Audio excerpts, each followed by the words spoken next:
తిరుపతిలోని రేణిగుంటలో high alert కొనసాగుతోంది. భారత్ పాక్ యుద్ధ నేపథ్యంలో రేణిగుంట ఎయిర్పోర్ట్ లో క్షుణ్ణంగా తనిఖీలు చేపట్టారు. ప్రధానంగా రెస్టారెంట్లు, రైల్వే స్టేషన్లు, బస్టాండ్లు, హెవీ రష్ ఉన్న ప్రాంతాల్లో ముమ్మరంగా తనిఖీలు కొనసాగుతున్నాయి.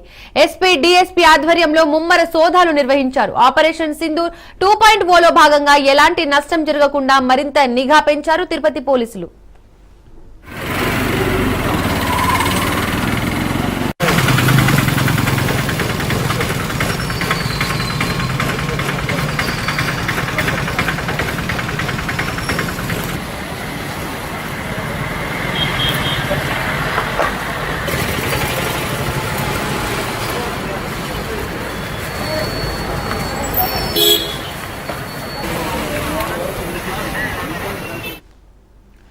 తిరుపతిలో కొనసాగుతున్న హై అలర్ట్ గురించిన మరిన్ని విషయాలను మా ప్రతినిధి కిరణ్ ఫోన్ ద్వారా అందిస్తారు. కిరణ్, దీపిగా ఏదైతే పాక్ అదేవిధంగా భారత్ మధ్య జరుగుతున్న యుద్ధ వాతావరణ నేపథ్యంలోనే ప్రముఖ టెంపుల్ సిటీ అయిన తిరుపతిలో ఇప్పటికే పలు హోటల్స్ కావచ్చు, అదేవిధంగా రెస్టారెంట్లు, అదేవిధంగా లాడ్జులు పూర్తి స్థాయిలో ఎస్పీ అశ్వత్థనాథ్ ఆదేశాల వరకు పూర్తిగా తనిఖీ చేస్తున్నారు. ఎందుకంటే ఏషియన్లో అయిన టెంపుల్ సిటీ అయిన తిరుపతికి బాంబు బెదిరింపులు ఇలాంటి కాల్స్ గతంలో వస్తూనే ఉన్నాయి. ఈ నేపథ్యంలోనే ఇక విమానాశ్రయం నుంచి వచ్చే ప్రతి యాత్రికులతో పాటు అదేవిధంగా వచ్చే ప్రతి ఒక్క భక్తిని కూడా క్షుణ్ణంగా తనిఖీ చేసే పనిలో అయితే ఇప్పటికే ఎస్పీ అశ్వత్థరాజు ఆదేశాల వరకు పలు పోలీసులందరూ కూడా క్షుణ్ణంగా తనిఖీలు చేస్తున్నారు. అంతేకాకుండా రాత్రి వేళల్లో ఏదైతే వాహనాలు ఏవైతే ఉంటాయో వాటన్నిటిని కూడా క్షుణ్ణంగా తనిఖీలు చేసే ప్రయత్నం అయితే చేస్తున్నారు. మరోపక్క నిన్న గుర్తు తెలియని వ్యక్తి అంటే ఒక తిరుపతి వాసికి పాకిస్తాన్ నంబర్ నుంచి ఒక నంబర్ బెదిరింపు కాల్ రావడంతో అతనికి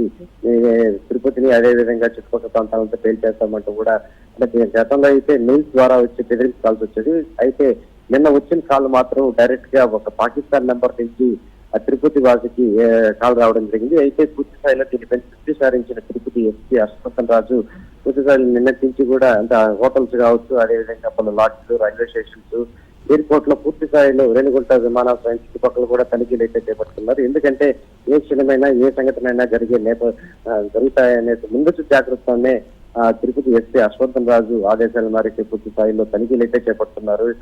ఏదేమైనప్పటికీ భారత్ పాక్ మధ్య జరుగుతున్న యుద్ధ నేపథ్యంలోనే ఈ తనిఖీలు అయితే చేస్తున్నారని చెప్పి చెప్పుకోవచ్చు. రైట్ కిరణ్.